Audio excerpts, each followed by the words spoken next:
Homélie du Père Gilbert Adam sur l'Évangile selon saint Jean, chapitre 15, verset 26 jusqu'au chapitre 16, verset 4.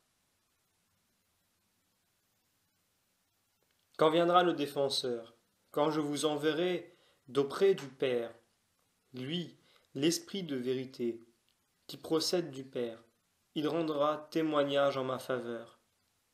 Et vous aussi, vous allez rendre témoignage, car vous êtes avec moi depuis le commencement. Je vous parle ainsi, pour que vous ne soyez pas scandalisés.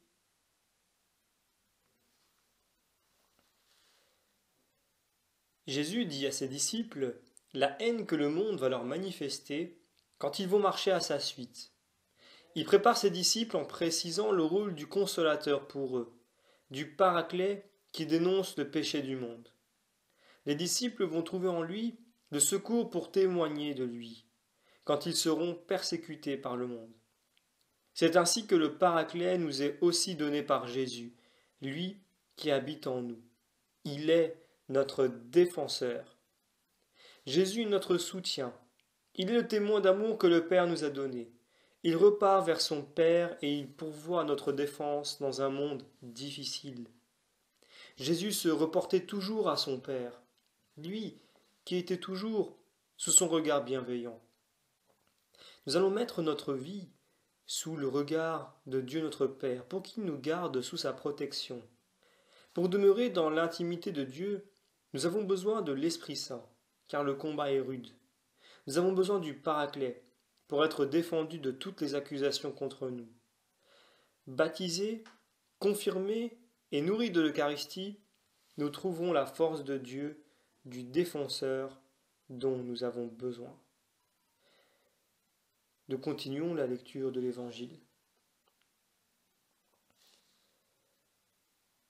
On vous exclura des assemblées. Bien plus, l'heure vient où tous ceux qui vous tueront s'imagineront qu'ils rendront un culte à Dieu. Ils feront cela parce qu'ils n'ont connu ni le Père ni moi.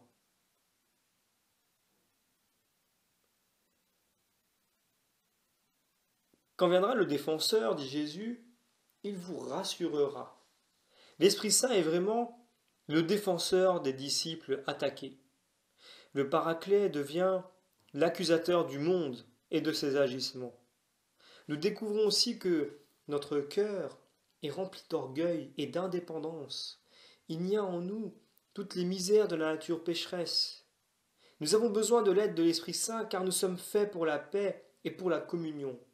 Et l'adversité est pour nous difficile à vivre. Le témoignage des disciples vis-à-vis de Jésus est conforme au témoignage que l'Esprit de vérité rend à Jésus. Il nous propose de demeurer dans son amour, de demeurer à la source pour avoir la vie. Nous devons vivre comme Jésus, en enfant bien-aimé du Père. L'Esprit Saint crie dans notre cœur, Abba, Père, et encore, Jésus, Sauveur. L'Esprit Saint est notre défenseur face au monde, à l'extérieur.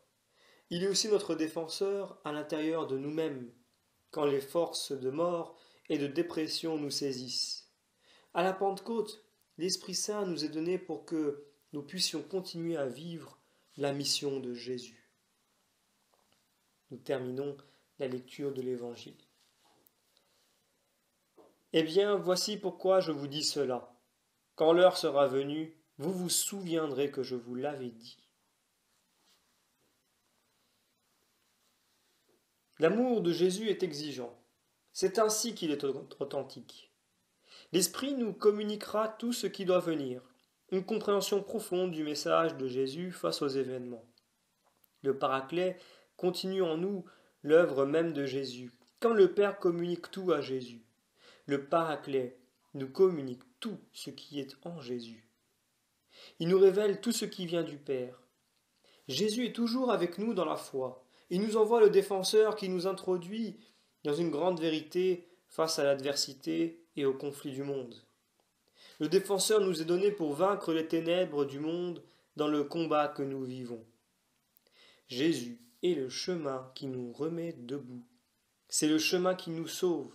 Il nous a appris comment nous situer dans l'adversité.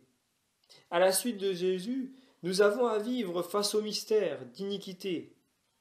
L'Esprit de vérité rendra témoignage en ma faveur, dit Jésus.